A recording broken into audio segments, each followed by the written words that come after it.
First, set the Medley XL to 425 degrees. After preheating, add the olive oil to the Medley XL. Add the diced onion and bell peppers. Sauté until softened. Next, add the zucchini and squash, and stir and cook until tender. Cover with the lid and simmer until all ingredients are fully cooked. Add the tomatoes, garlic, lemon juice, white wine, and parsley. Stir everything together and cook until the liquid has evaporated and thickened.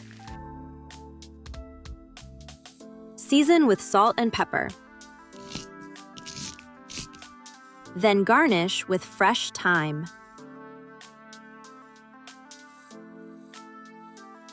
The ratatouille is ready to serve.